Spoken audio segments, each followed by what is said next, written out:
E fala, torcida São Paulina, começando mais um vídeo aqui no canal. O vídeo agora trazendo todas as notícias de hoje do nosso querido São Paulo, que se prepara para o confronto contra o São Bernardo pelo Campeonato Paulista. E temos também novidades aí do mercado da bola, vou trazendo tudo para vocês. Antes de mais nada, já sabe, deixa aí embaixo, deixa seu like, se inscreve no canal, ative o sininho de notificações, tem vídeo no canal todos os dias para vocês curtirem. Bora assistir o vídeo junto aí, no final tu sabe a volta, a gente vai falar muito de São Paulo, de mercado da bola, muita coisa pra gente debater aqui. Créditos eleitorais, deixa aí na descrição, sem mais enrolação, simbora pro vídeo. O recurso do São Paulo para que a votação do impeachment do presidente Júlio Casares ocorra apenas de maneira presencial. Dessa forma, a votação que vai acontecer nessa próxima sexta-feira será mantida no sistema híbrido, ou seja, os conselheiros do clube vão poder votar tanto presencialmente lá no estádio do Morumbi ou remotamente. A Justiça também manteve a necessidade de 171 dos 254 votos possíveis do Conselho Deliberativo para que haja aprovação do afastamento do Casares. Vale lembrar que também será necessário um quórum de 191 votantes do Conselho para que a reunião de sexta-feira aconteça. Mais um capítulo nesses bastidores do São Paulo, né? Então, Zé, explica pra gente aqui rapidamente o que foi que aconteceu, o que foi indeferido aí nesse pedido. Uma derrota do presidente Júlio Casares, né, que tentava fazer com que essa votação fosse de maneira apenas presencial lá no estádio do Morumbis, votação que vai acontecer na próxima sexta-feira, como você bem disse aí também. Ele queria que tivesse um número maior de votos da oposição para que ele seja afastado do comando do São Paulo, 191 e não 170, como determinou a Justiça numa liminar aí que foi concedida na última segunda-feira. E o Casares está trabalhando nos bastidores, né, Marina? Para convencer os conselheiros aí que estão aptos a votar, como você disse, 254 conselheiros, para quem sabe ele se manter à frente do São Paulo nesse período difícil do clube. Perfeito. Eu Paulo, acho difícil, hein? É isso que eu ia te perguntar. Difícil, não é não? Eu acho difícil. Apesar que 171 votos é muita coisa, né? Bastante. É muita coisa, ele precisa 2 trabalhar terços, né? bastante. Jogo nessa quinta-feira e o Crespo trouxe uma turma lá da Copinha para dar uma reforçada no elenco enquanto não vem ninguém. Ele pediu 5 reforços, não da Copinha, 5 mesmo. Até agora nada. Na verdade, essa turma da Copinha, vamos lá por partes, né? Não é que o São Paulo não está se mexendo, o São Paulo está se mexendo devagar, quase parando, mas está, por conta de toda a situação caótica. Por exemplo, apresentou ontem o Dória. Foi contratado um jogador, ontem, assinado o jogador. Esses reforços mais difíceis, os mais jovens, os mais caros, os indicados pelo técnico, esses vão ter mais dificuldade de chegar, né? E o que o Crespo está fazendo, essas são as imagens do jogo contra a Portuguesa pela Copinha, o São Paulo ganhou de 2-0, que se classificou. Esses jogadores estão subindo, eles estão subindo porque o time, o elenco titular hoje não tem desfalques muito relevantes nessas posições. Por exemplo, Paulinho, centroavante.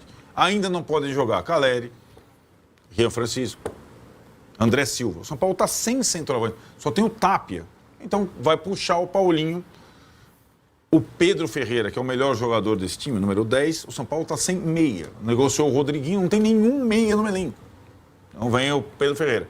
E o Igor Felisberto, o outro lateral direito, que era um dos caras que, se não me engano, foi o Carpini que primeiro gostou dele. Depois ele foi atropelado pelo Mike, né? Então o Igor Felisberto virou reserva do Mike na base. O Mike foi expulso pelo Candançan. Lembra? Então o Mike está suspenso. O Cédric tomou uma cacetada do Reinaldo e não está jogando nada.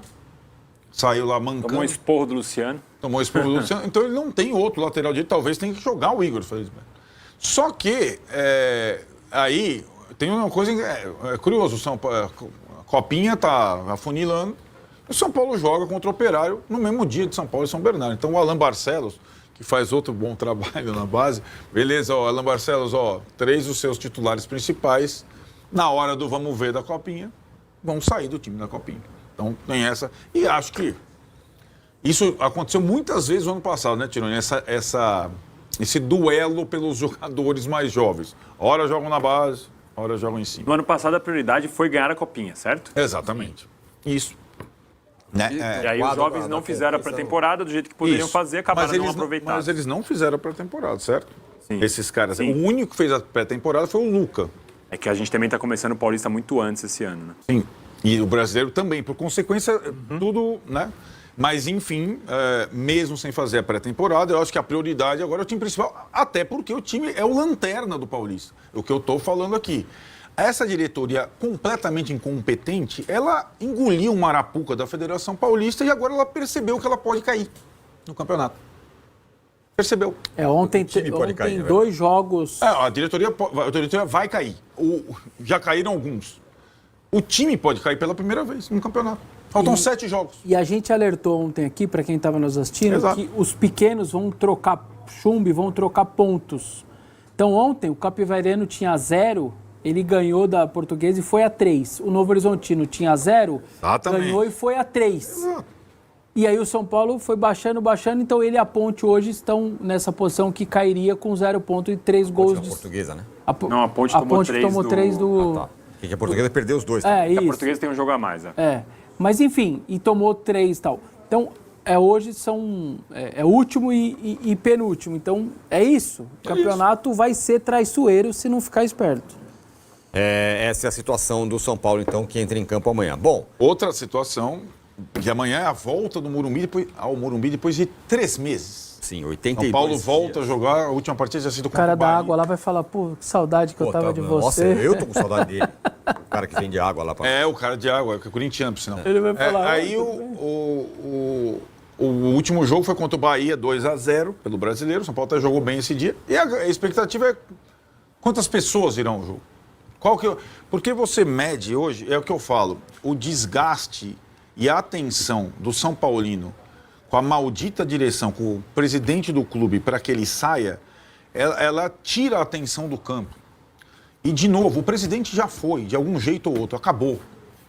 Agora, o que pode acontecer é ele se enrolar ainda mais na justiça, ele sair com renúncia ou com impeachment direto, ou ser empurrado, não empurrado no sentido físico, empurrado no sentido figurativo. Ele não vai mais comandar o São Paulo. O São Paulo tem que se preocupar um pouco com o campo. O campo está acéfalo. O campo não tem direção de futebol. O Muricy está de licença. Não tem nem o técnico é inexperiente nesse aspecto. O São Paulo tem que se preocupar um pouquinho com o campo depois de 3 meses. Então, quando tu fala o São Paulo é quem? Já que esses caras não estão preocupados com isso mesmo. O torcedor do São Paulo. Ah, tá. O torcedor do São Paulo. Eu não espero nada de ninguém do São Paulo. O conselho que vai caçar o Caçalhes no impeachment. O torcedor do São Paulo, antes da sexta, tem que se mobilizar pela quinta. O time dele está caindo, é lanterna. O campo é a coisa mais importante. Beleza, o Casares está fora na sexta, São Paulo rebaixado. O São Paulino tem que salvar o time. Né? Como indicou o Luciano depois do jogo, contra o Mirassol. De novo, a direção não só destruiu o clube, como colocou o São Paulo numa arapuca inédita. O São Paulo foi sacaneado pela Federação Paulista de Futebol. Os caras só perceberam lá em Mirassol. Nós vamos jogar aqui a estreia? Legal. Quantos jogos esses caras vão fazer contra grandes aqui? Nenhum. Quantos jogos esses caras fizeram aqui o ano passado?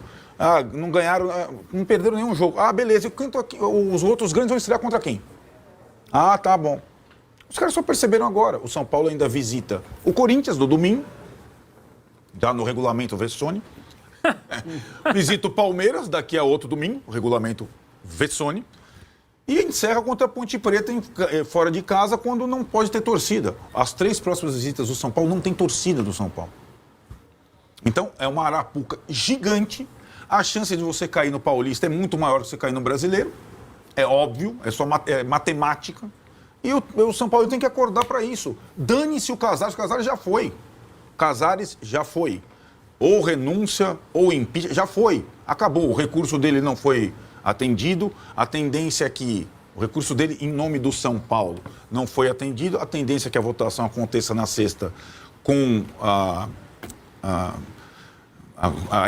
o híbrido, né? O voto online e o voto presencial, com 2/3 para derrubá-lo, 171 votos. É possível que chegue a 171 votos, mesmo se ele não for empichado na sexta-feira.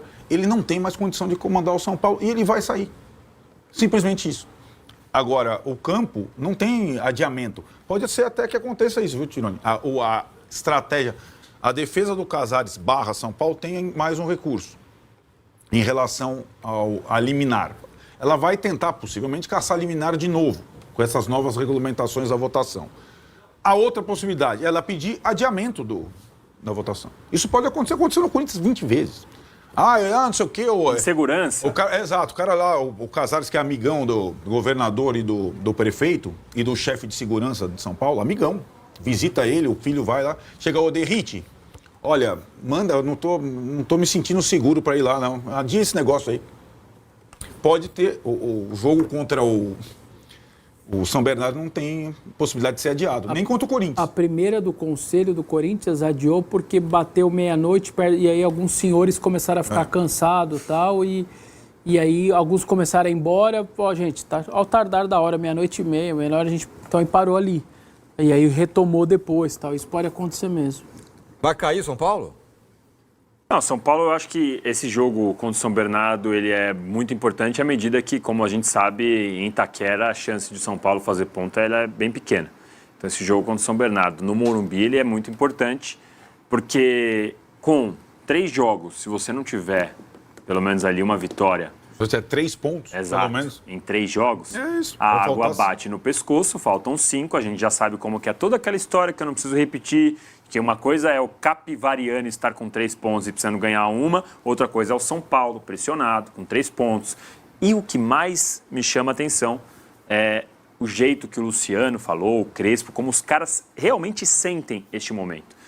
O Luciano convoca a torcida para salvar, o Crespo dá uma coletiva dizendo ainda não tem culpado, vamos com calma, vamos esperar para ver. Então, como isso realmente afetou essa discussão que a gente sempre tem aqui, do quanto que a cartolagem, a política realmente influencia no campo.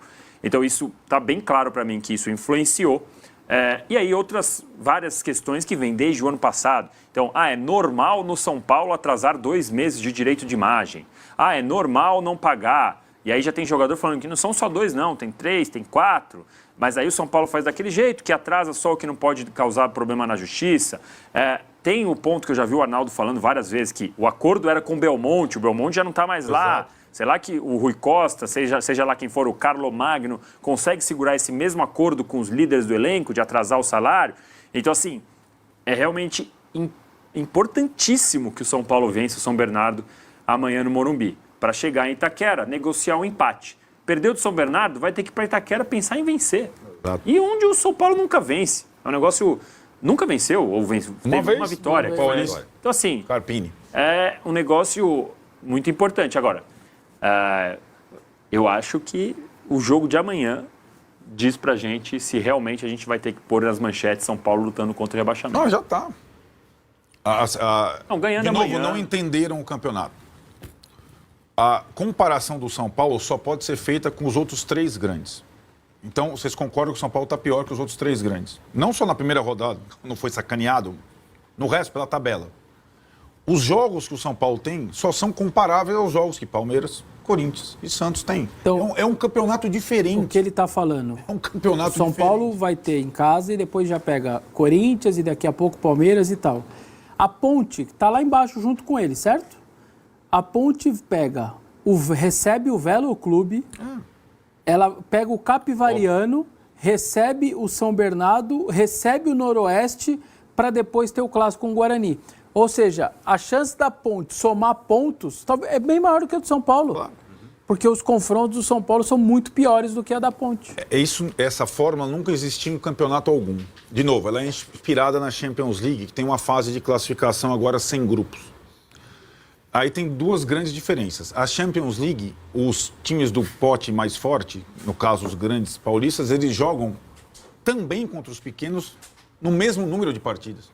A federação deu uma pedalada nisso. Vamos deixar as 8 primeiras rodadas interessantes e vamos fazer os times do pote 1, os grandes, jogarem os mais difíceis entre eles. 6 das 8 rodadas são clássicos. 6 das 8. Então, isso não é inédito. Mas a Champions League não tem rebaixamento. Nem poderia ter nessa fórmula, certo? Não é assim, o último da Champions League, a classificação, não disputa... Claro que não, depende da classificação no seu campeonato. Isso não existe o que está acontecendo agora. E você sabe que houve uma discussão. Só que discussão. Ninguém entende de regulamento do São Paulo. Ninguém entende de nada. Houve uma discussão para fazer um quadrangular de rebaixamento, Quando foi? só que aí faltava data. Quando saiu essa definição de como era o campeonato? Quando o Acho que foi em novembro. presidente da CBF determinou o novo calendário com menos datas. Naquela ocasião, o Casares podia imaginando que podia ficar enrolado se ele soubesse de alguma coisa, mas não estava ainda, Claro, certo? claro. Tava todo mundo lá. O Belmonte Isso, ainda era o exatamente. diretor. Perfeito. Tava todo mundo lá. Exato.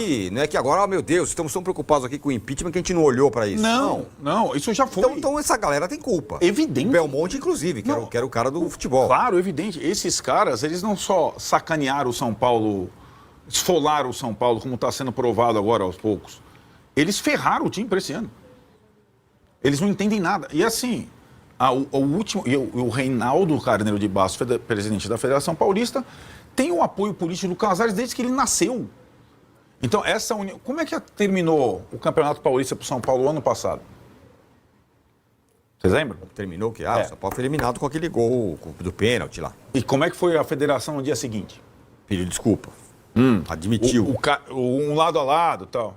E é isso que a federação entregou para o São Paulo esse ano. Esse é o legado do Casares, essa união política com o Reinaldo Carneiro de Bastos. Além disso, tem as emendas Vessone, que deturpam... Desculpa, estou brincando. Que deturpam ainda mais a situação, porque os mandos que acabam destruindo a tabela do São Paulo, eles foram elaborados de acordo com os campeonatos passados, que não tem nada a ver com isso. Então, Mirassol, fora. Ponte Preta, fora. Né? Aí é o que o Danilo falou. Simplesmente, você tem 3 jogos em casa para ganhar 9 pontos. Senão você cai. São Bernardo, Portuguesa e Primavera. E O resto é clássico e jogo fora. E agora, nesse exemplo, de novo, só para explicar da Ponte. A Ponte está lá na lanterna. Isso. Velo, Capivariano e São Bernardo. O Corinthians pega Red Bull, São Paulo e Santos. 3 de Série A. Lógico. A Ponte tem muito mais chance de fazer ponto do que o Corinthians.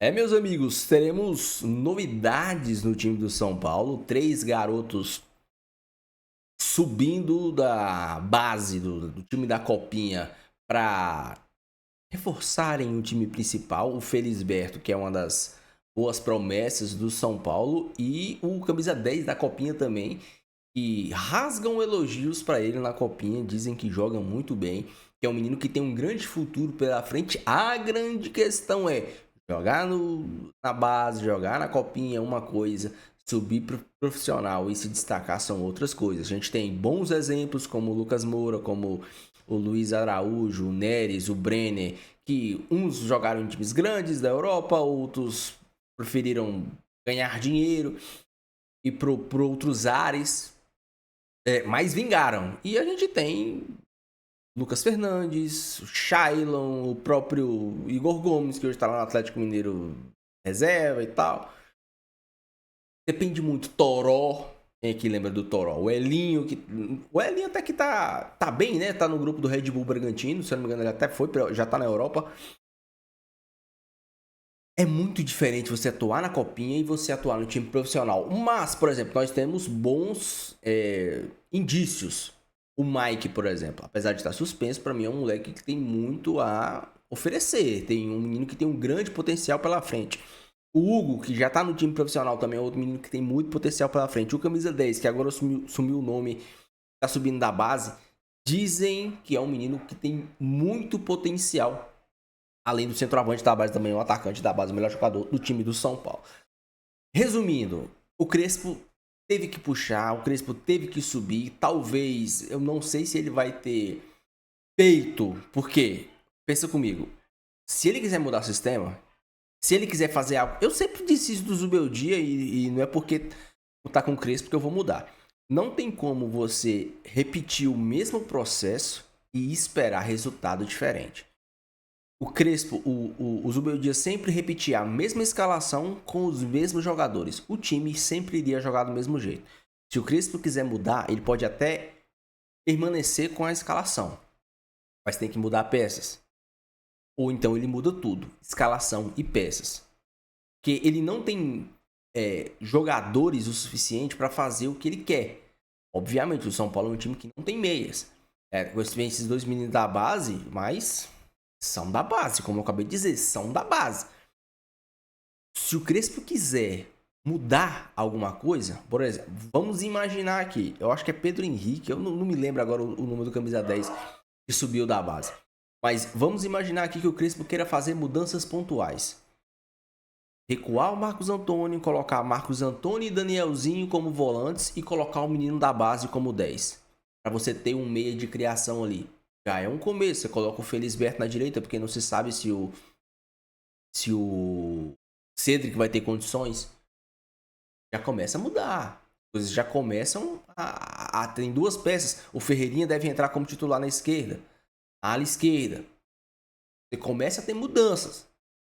Se você quiser mudar muito, aí você muda o esquema, coloca uma linha de 4 e coloca 2 jogadores no meio de campo. Para você colocar dois jogadores como meio, um meio direito e um meio esquerda, você teria que colocar esse menino da base que está subindo e mais um jogador para jogar adiantado. Cara, é muita coisa para a gente pensar com poucas peças. Falando em peças, o São Paulo iniciou tratativas pelo Julian Fernandes, jogador do New York, lá dos Estados Unidos. New York City, se eu não me engano, dos Estados Unidos. Não é especulação. O São Paulo iniciou tratativas e deseja o empréstimo do jogador. Indicação do Hernan Crespo. Aí é um meia, uma indicação do Hernan Crespo. O Hernan Crespo pediu, nomeou, citou o nome dele. Eu acabei nem vendo se o Crespo jogou com ele lá nos Emirados Árabes. Eu acho que o Crespo acabou atuando com ele lá nos Emirados Árabes. É um jogador, pelos números dele, vou falar a verdade pra vocês. Ele tem bons números de jogos, quantidade de jogos. Na temporada passada ele jogou, se eu não me engano, 47, 57 jogos.